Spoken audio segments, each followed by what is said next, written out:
Profeta Daniel. Glória a Deus. Livro do profeta Daniel, capítulo 8.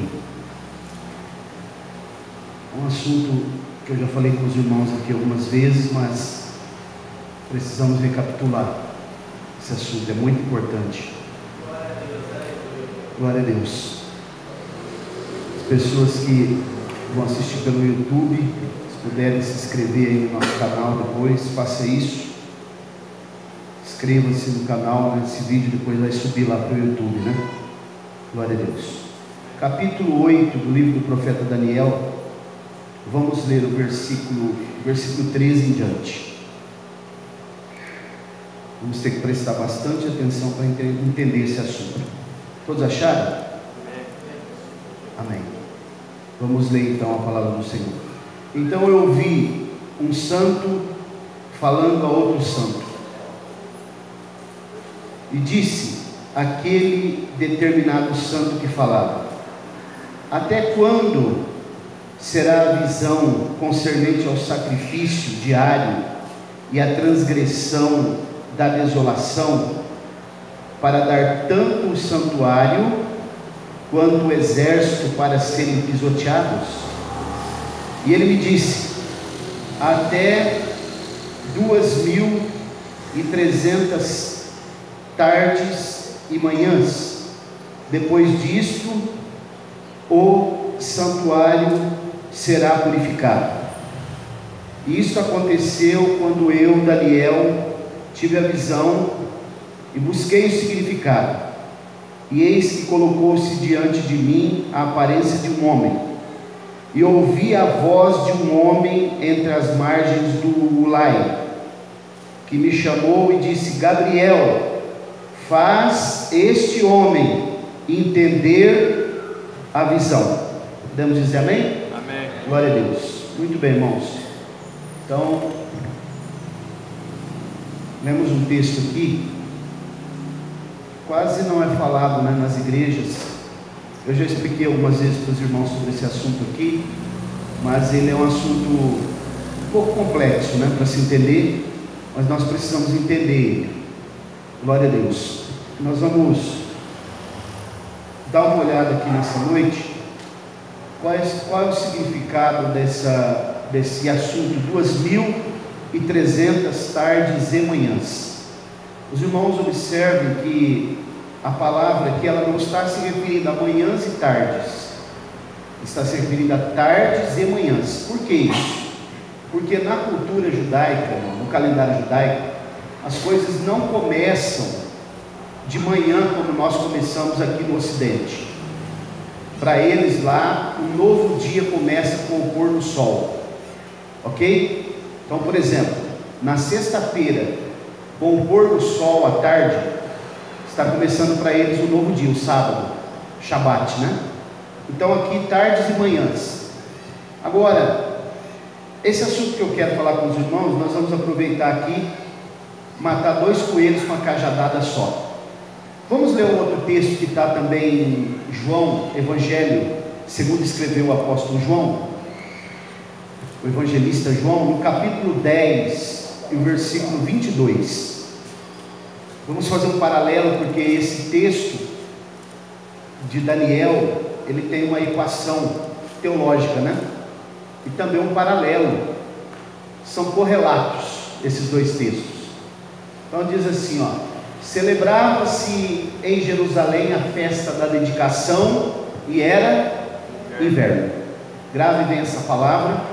Eu quero mostrar para os irmãos nessa noite o significado dessas 2.300 tardes e manhãs, e aproveitar também nessa noite, já refutar uma falsa doutrina chamada juízo investigativo, que é a principal doutrina ensinada pela teologia adventista do sétimo dia.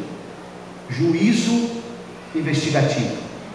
E é claro que a Bíblia fala sobre juízos no plural, mas essa doutrina, das 28 doutrinas que os adventistas têm, eles têm um cremos, né, que é o nosso A nossa é a Confissão de Fé das Assembleias de Deus. Eles têm um livro que chama Cremos, no que cremos. Está disponível na internet.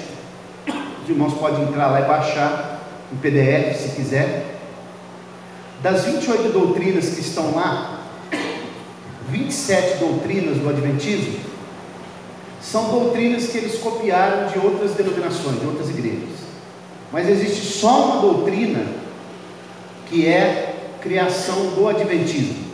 É a principal doutrina do Adventismo, chamado juízo investigativo.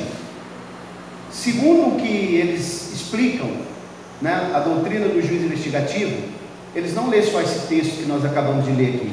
Eles lêem o capítulo 7 também, quando fala do juízo final. O capítulo 7 de Daniel, do 1 até o 14 por ali, ele tem um paralelo com o capítulo 20 de Apocalipse, a partir do versículo 12, que fala sobre o juízo final. Então eles leem esse texto do capítulo 7, esse que nós acabamos de ler, e eles dizem o seguinte, que Jesus, ele, no dia 22 de outubro de 1844, Jesus teria passado do lugar santo para o lugar santíssimo, no santuário celestial. Por que eles ensinam isso? Porque houve previsões, o chamado Adventismo Millerita, que era de seguidores de Miller, Guilherme Miller. Eles fizeram previsões baseado no texto de Esdras, baseado no texto de Daniel aqui, dizendo que Jesus voltaria nessa data, dia 22 de outubro de 1844. Quando chegou esse dia, para surpresa deles, Jesus não apareceu. Então eles chamam isso de desapontamento, o grande desapontamento. E então, irmãos, alguns dos seguidores de Miller, quando aconteceu isso, ele chegou à conclusão, ele pediu perdão e disse que havia errado, e chegou à conclusão que ninguém poderia marcar data para a volta de Jesus, até porque a Bíblia diz que a respeito do dia e hora, ninguém sabe, ok? Então veja bem, o que eles fizeram? Para que eles pudessem então fazer um arranjo, né? Para que eles pudessem arrumar um subterfúgio para sustentar essa doutrina, eles vão criar essa doutrina do juízo investigativo. Um adventista chamado Irã Edson, que tinha uma fazenda, uma chácara, um sítio, segundo ele estava passando pelo seu milharal e ele teve uma visão de que Jesus havia passado nessa data. Ele disse assim: Miller não errou na data, ele só errou o local. Na visão, segundo ele diz, eu vi Jesus passando do lugar santo para o lugar santíssimo no santuário celestial, e ali Jesus começou o juízo investigativo. E se os irmãos pegarem o livro mais famoso da Ellen White, que é uma grande escritora adventista, O Grande Conflito, os irmãos vão ver que a principal doutrina deles é o juízo investigativo, e ela corrobora no Grande Conflito. Ela fala sobre o juízo investigativo. O que é o juízo investigativo? Segundo eles, Jesus teria passado do lugar santo para o lugar santíssimo, e ali ele começou a analisar todas, vou usar aqui uma linguagem bem aqui do nosso contexto aqui, começou a puxar a ficha de todos, desde Adão até os nossos dias, primeiramente dos salvos, para ver quem vai ser salvo e quem vai ser condenado. E ela usou o texto, Ellen White usou o texto de 1 Pedro 4:17, que diz que o juízo começa primeiro pela casa de Deus, fora do contexto, e eles ensinam então que começa primeiro pelos crentes, primeiro os salvos. Jesus estaria analisando primeiro a ficha de cada um, cada pecado que cada um cometeu, para depois ele então analisar dos ímpios. Isso é chamado, eu estou falando em síntese, é um pouco mais abrangente, é doutrina do juízo investigativo. E aí eles dizem então que cumpriu-se as 2.300 tardes e manhãs que nós acabamos de ler no dia 22 de outubro de 1844, porque eles não interpretam esse texto aqui que nós acabamos de ler como 1150 dias. Se um dia tem uma tarde e uma manhã, 2.300 tardes e manhãs, tem que cortar no meio. Vamos ler Gênesis 1:5. Vamos dar uma olhada ali, só para a gente embasar aqui o que eu estou falando. Os irmãos precisam saber esse assunto, gravar no coração. Gênesis 1:5, a Bíblia vai definir o que é uma tarde e uma manhã. Glória a Deus. Amém. Olha lá, Gênesis 1:5.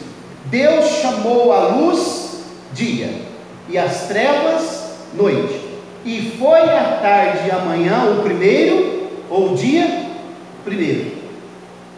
Então a Bíblia, irmãos, quando ela interpreta ela mesma, ela está interpretando o seguinte: uma tarde e uma manhã significa um dia. Se são 2.300 tardes e manhãs, eu tenho que cortar no meio, 1.150 dias. Quando se cumpriu isso? Então agora nós vamos ter que entender aqui um pouco sobre esse capítulo 8 do profeta Daniel. Sabemos que Daniel está aqui na Babilônia, né? Quando ele escreve, eles estavam cativos na Babilônia, ficaram por 70 anos. Uma outra coisa que os adventistas fazem errado também, é que aqui no capítulo 8 vai falar de um pequeno chifre, uma pequena ponta que tinha olhos e boca, e no capítulo 7 de Daniel fala de um outro pequeno chifre. Eles confundem e dizem que é o mesmo personagem. Entretanto, quando a gente vai ler e estudar, chifre, ponta na Bíblia, em profecia, significa rei, poder ou reino. Rei, poder ou reino. Porque aqui é uma figura de linguagem, né? São símbolos, uma linguagem simbólica. Então, a pequena ponta ou pequeno chifre que aparece no capítulo 7 é uma referência ao anticristo, porque ele surge do Império Romano, enquanto que a pequena ponta, o pequeno chifre do capítulo 8, ele vai surgir do Império Grego Macedônio. Logo nós podemos definir que não é o anticristo, ele é um tipo do anticristo. O nome dele na história é chamado Antíoco IV, Antíoco Epifânio. Antíoco é um título, como César, e Epifânio é o nome. Depois que Alexandre morre, irmãos, Alexandre o grande imperador do Império Grego Macedônio, vai se dividir o reino em quatro generais. E esse Antíoco Epifânio, ele vai ficar na Síria, chamado Seleucidas, né? Na Síria. E no período chamado interbíblico, que eu já expliquei para os irmãos o que é, eu acredito que vocês vão se lembrar, o que é o período interbíblico? O período do silêncio, que é aquele período, se você abrir a sua Bíblia aí, entre o Antigo e o Novo Testamento, tem uma folha em branco, ok? Essa folha em branco representa uma lacuna, um espaço de tempo de 400 anos aproximadamente, quando não houve profecia, não houve revelação de Deus. Está chamado período do silêncio. Há um gap aqui, né? Gap em inglês significa espaço, lacuna. Existe um gap entre o Antigo e o Novo Testamento de aproximadamente 400 anos. Nesse período é que vai se cumprir as 2.300 tardes e manhãs de Daniel, porque a Bíblia está perguntando assim, aparece um anjo, ele tem a visão de um anjo que falava com outro anjo, um santo falando com outro santo, um anjo falando com Gabriel, e ele diz assim, o santo, ele pergunta assim, até quando durará essa visão? Quando se cumprirá? Quando o santuário será restaurado? E aí ele disse assim, até 2.300 tardes e manhãs, e o santuário será restaurado, purificado. E aí ele não entendeu nada. Então ele ouviu uma voz do anjo que estava do outro lado do rio, que disse assim, é o rio Tigre, né? O Lai é o rio Tigre.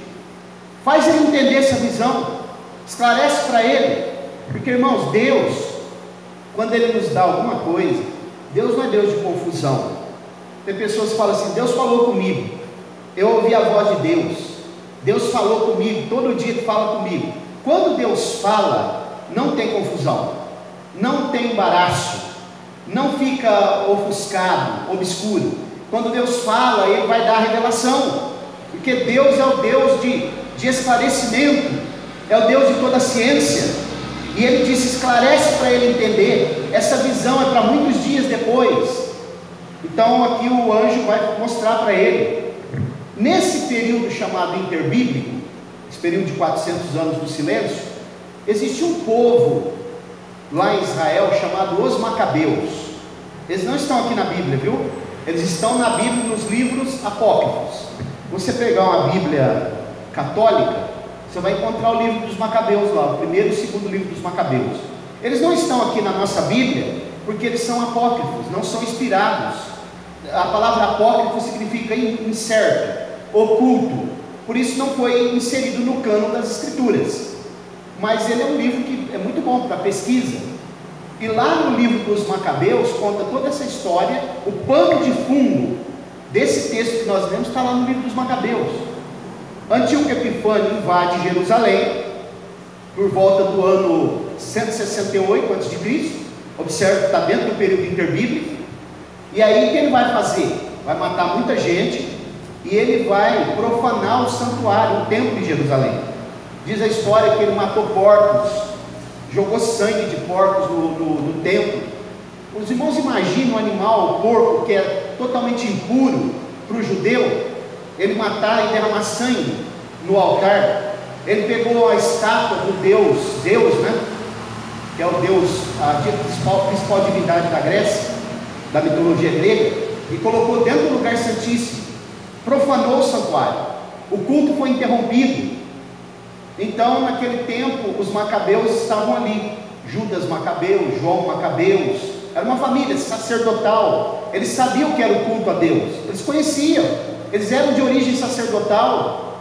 E o que eles fizeram? Ao invés de se render para o exército da Síria, no caso Antíoco Epifânio, eles fugiram para uma cidade próxima lá nas montanhas chamada Modim, e ficaram ali resistindo.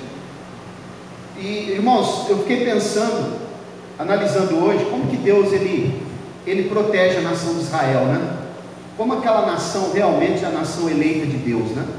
Todas as vezes que tentaram destruir Israel, não conseguiram.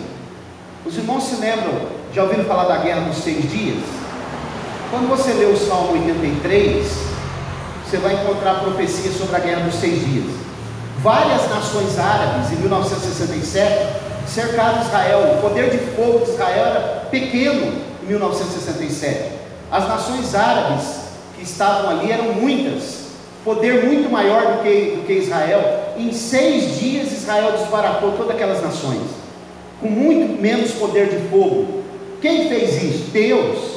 Israel é uma nação eleita de Deus, Deus protege. Nesse tempo aqui, o exército da Síria, aqui liderado por Antíoco Epifânio, era o principal exército que existia. Eles invadiram Jerusalém. Poucas pessoas, essa família dos Macabeus, resistiram.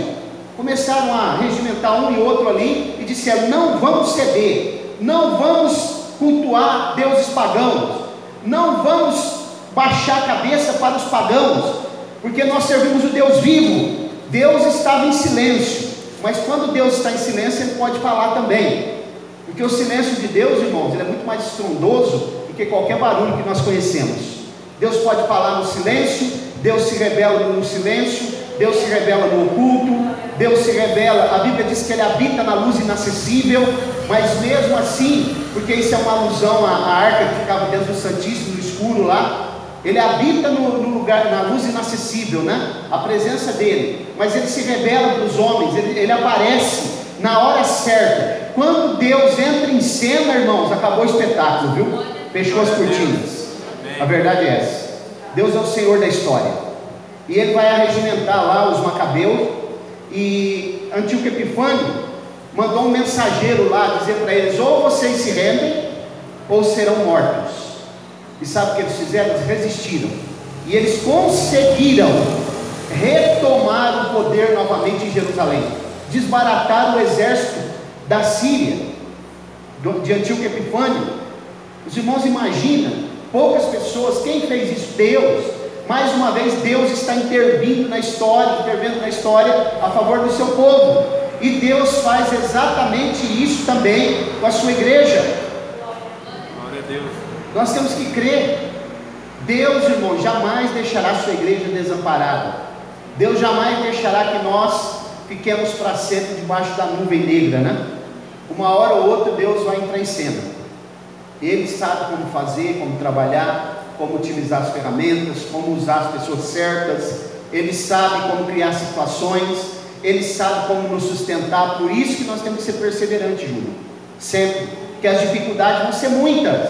Imagina a dificuldade dos macabeus, família sacerdotal, não sabia nem pegar em armas, tiveram que se preparar agora, chamar pessoas para ter coragem para enfrentar um exército poderoso. Eu estou me lembrando aqui quando, do livro dos Juízes, Débora, né? Aquela mulher com 95 anos aproximadamente, ela chamou Baraque, que era o comandante do exército de Israel. O rei Jabim de Canaã tinha o maior exército da época, 950 carros de ferro, era como se fossem 950 tanques de guerra. Tinha um general chamado Císera, alguém preparado na guerra, e a Bíblia diz que Deus usou Débora para dar estratégia para Baraque, e ainda usou uma outra mulher chamada Jael para matar Císera dentro da tenda, né? Então, irmãos, Deus, Ele não depende dos exércitos dos homens. O nosso Deus é o Senhor dos exércitos.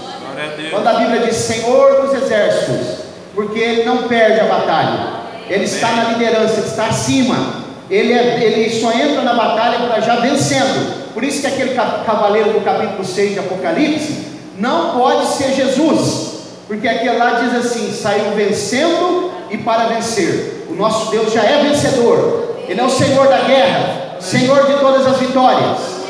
E a Bíblia diz, né, que aquele cavaleiro tinha um arco, mas não tinha flecha.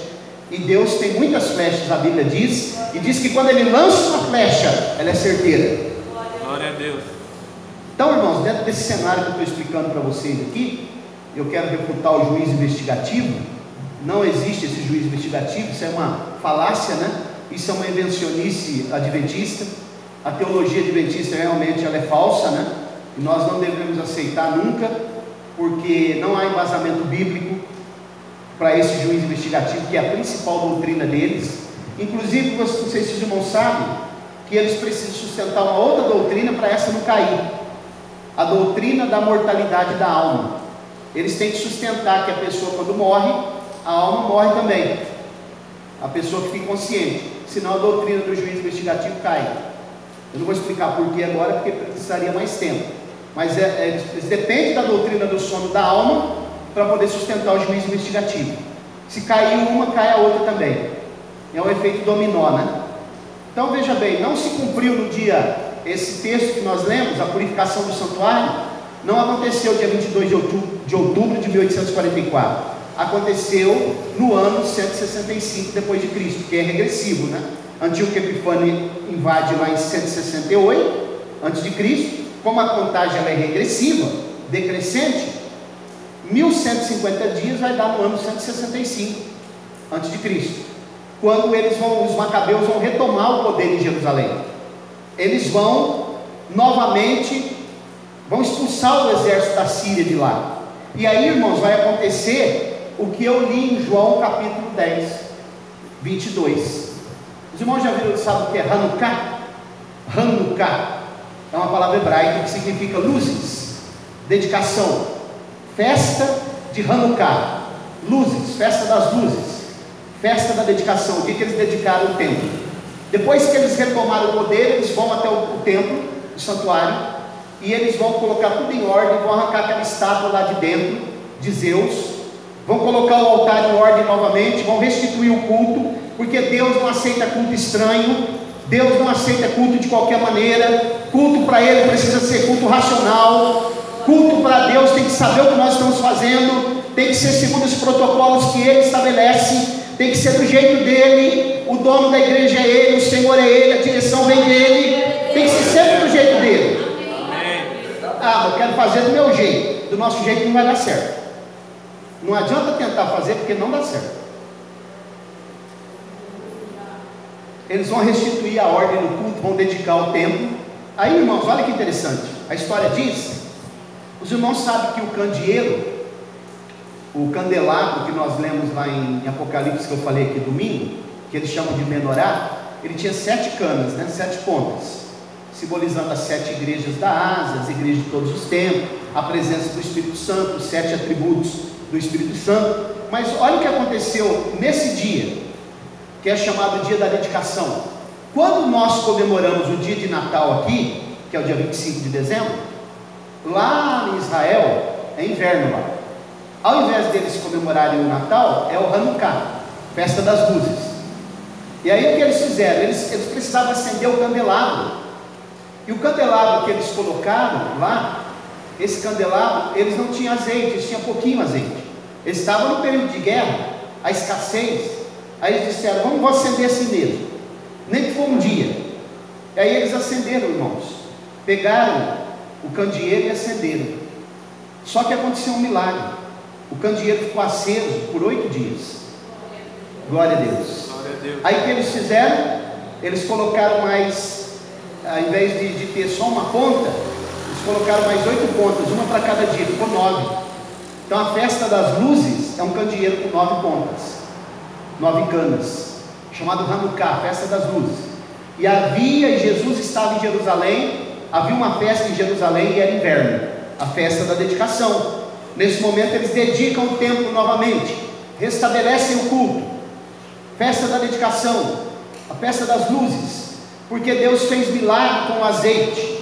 O azeite é o combustível da lâmpada, fala da presença do Espírito Santo na vida do cristão, a força motriz que vem para nós. A igreja precisa ser movida pelo Espírito Santo, não pode apagar a lâmpada do Espírito da igreja.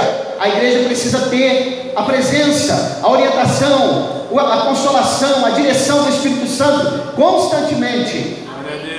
Então os irmãos perceberam quando que cumpriu as 2.300 tardes e manhãs de Daniel? Justamente nesse dia, quando foi restabelecido, o santuário foi purificado. Vamos voltar para o capítulo 8 de Daniel. Vou ler de novo para a gente entender aqui. Capítulo 8, versículo 13. Glória a Deus. Nada de juízo investigativo, viu? Já pensou, irmão, se Jesus estivesse mesmo agora analisando a ficha de todo mundo? Primeiro dos salvos. Já pensou? Jesus precisa disso? Jesus é onisciente, ele sabe tudo. A Bíblia diz em Hebreus capítulo 1, que havendo ele feito a purificação no santuário celestial, assentou-se à destra da majestade. Está em Hebreus capítulo 1, ele não entrou em lugar santíssimo, passou do lugar santo para o lugar santíssimo, coisa nenhuma, isso é um arranjo. Daniel capítulo 8, versículo 13. Então eu ouvi um santo falando, e outro santo disse àquele determinado santo que falava: até quando será a visão concernente ao sacrifício diário e à transgressão da desolação, para dar tanto o santuário quanto o exército para serem pisoteados? E ele me disse: até 2.300 tardes e manhãs, depois disso o santuário será purificado. Olha aí, então foi purificado pelos macabeus. Isso aconteceu quando eu, Daniel, tive a visão e busquei o significado, e eis que colocou-se diante de mim a aparência de um homem, e eu ouvi a voz de um homem entre as margens do Ulai, que chamou e disse: Gabriel, provavelmente esse homem aqui que ele está falando, talvez seja um anjo de alta esfera hierárquica ou o próprio Jesus. Na aparência de um homem, geralmente essa conotação é referida ao próprio Jesus. E ele disse para Gabriel assim, ó: faz este homem entender a visão. Então ele se aproximou de onde eu estava, e quando ele chegou, temi e caí sobre a minha face. Porém ele me disse: entende, ó filho do homem, pois no tempo do fim será a visão. Então, irmãos, a visão, essa profecia já se cumpriu no período interbíblico, 2.300 tardes e manhãs de Daniel. Os irmãos precisam gravar isso aqui no coração, saber, entender, né? Vamos voltar um pouquinho para o capítulo 7. Eu vou ser bem sucinto, não vou demorar. Glória a Deus. No capítulo 7 de Daniel, a partir do versículo 9, vamos ler até o 14, que esse texto é lido pelos adventistas para dizer que existe juízo investigativo, mas na verdade você está falando do juízo final. eu observei, versículos 9, até que os tronos, a tradução de vocês fala uns tronos, foram postos, e o ancião de dias aqui é uma referência ao Pai, ao Deus Todo-Poderoso, né? Yahvé, nós falamos Yahvé, os judeus falam Yashem, né? O hebraico é Yashem.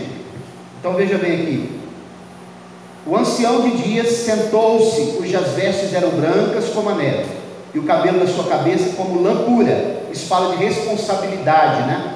O seu trono era como chama ardente. Por isso que eu falo para vocês que lá a sala do piso, além de água lá e gelo, tem fogo também. Olha aqui, ó, né? As suas ondas eram como fogo abrasador.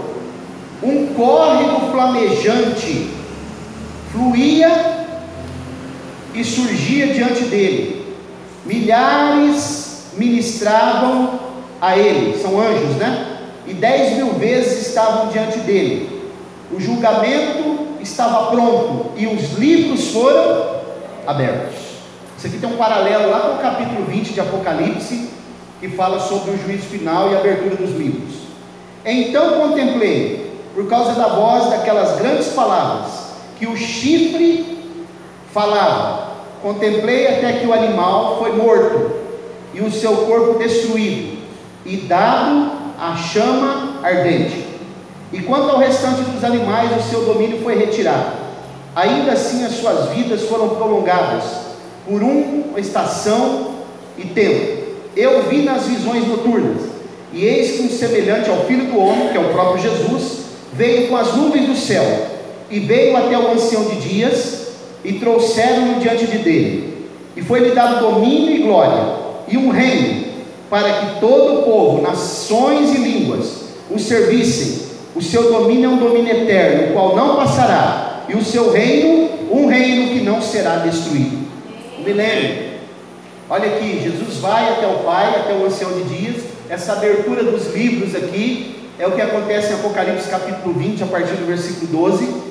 Os livros que serão abertos aqui, isso aqui é um paralelo com Apocalipse 20, vai se ler os nomes dos mortos que morreram sem Cristo, para serem julgados e condenados, lá em Apocalipse 20. Aqui não tem nada de juízo investigativo, está pegando fichas de pessoas, aqui não é os salvos, porque eles dizem primeiro os salvos, depois os ímpios. Aqui está falando de pessoas já que vão ser condenadas, porque Deus não vai dizer você está condenado já, Ele vai primeiro mostrar por quê. E o conjunto probatório são os livros que serão abertos, como um tribunal que tem provas, são apresentadas as provas, vai acontecer no juízo final. Os salvos já estarão com Cristo. Amém. O livro da vida do Cordeiro são para os vivos salvos, o livro da vida são para os mortos. Os que estiverem no livro da vida, esse